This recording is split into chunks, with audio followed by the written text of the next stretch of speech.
Hi, welcome to my channel.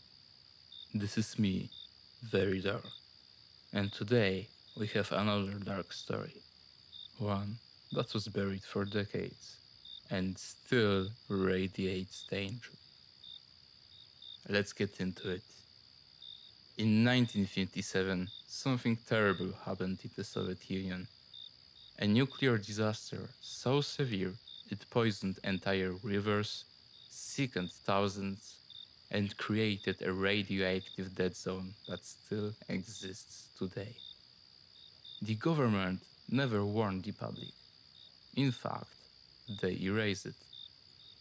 They bulldozed entire towns, buried homes, removed villages from maps, and to this day, most people have never even heard its name.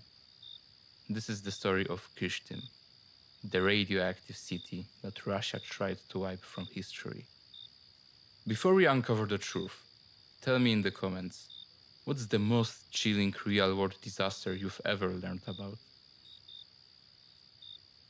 In the heart of the Ural Mountains, the Soviets built a secret city after World War II. Its name?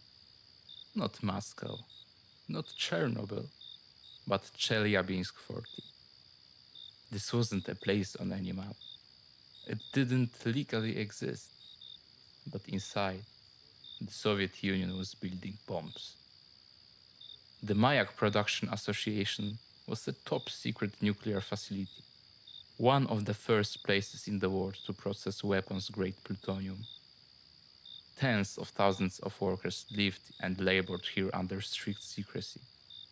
They were told they were doing something heroic, patriotic, untouchable, but no one warned them about what was leaking into the water, or what was slowly building beneath their feet. From 1948 to the mid 1950s, Mayak released enormous amounts of nuclear waste directly into the Tetra River, the same water people bathed in, drank from, and gave to their animals. Locals developed strange symptoms: burns, vomiting, hair loss. Some called it river disease. Doctors were forbidden from speaking the word radiation.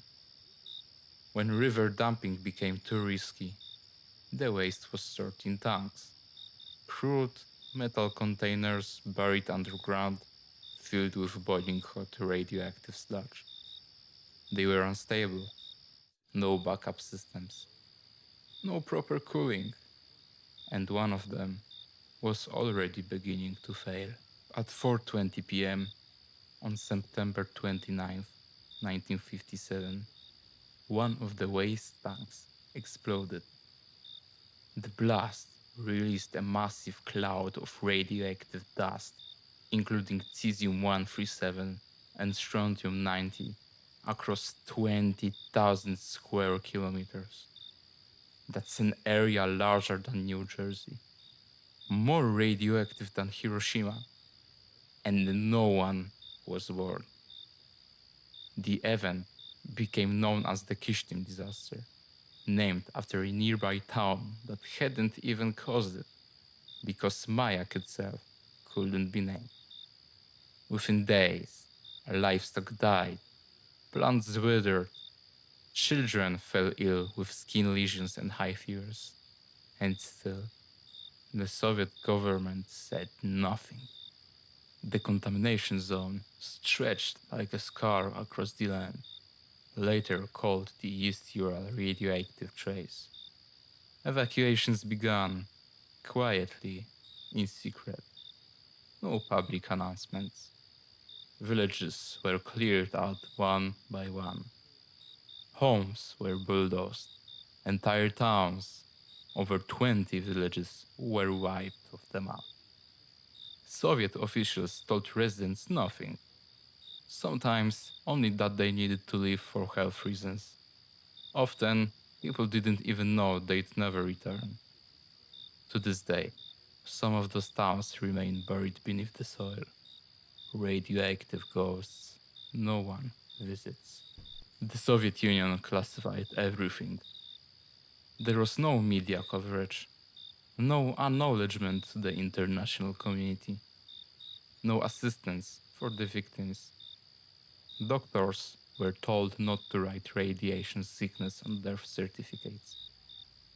Even within the USSR, the disaster was unknown for decades.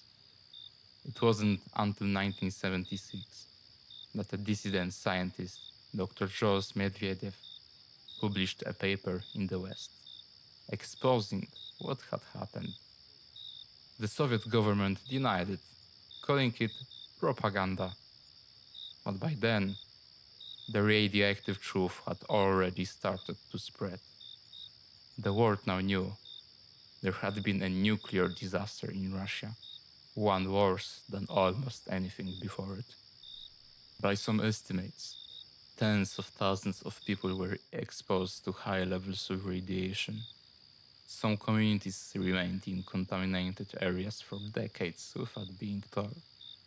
Even now, places like Muslimovo, a village on the Techa River, show higher cancer rates, birth defects, and early deaths. Cleanup efforts began late and were minimal. Contaminated soil was scrapped into pits.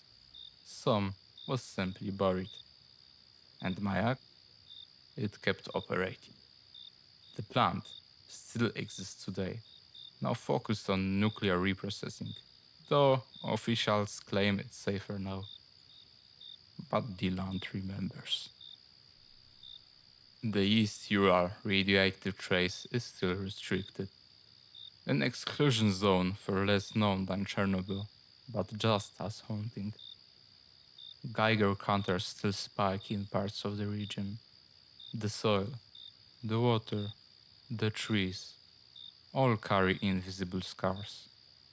There are fences, but they don't stretch everywhere. Some locals still fish in rivers that should never be touched. Unlike Chernobyl, there is no tourist industry here. No radiation signs, no yellow and black warning symbols. Only absence and silence. So why does no one talk about Kishtim? Because it was erased on purpose. There were no headlines, no televised reactor melt. Only secrecy, bulldozers, and quiet death. The people who lived through it were never given justice.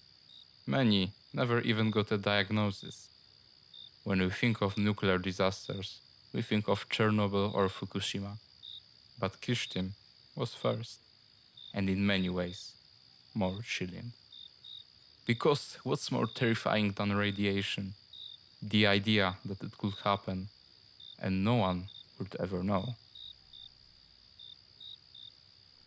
Kishtim is still there. So is Mayak. And so are the radioactive traces in the soil and rivers of the southern Urals.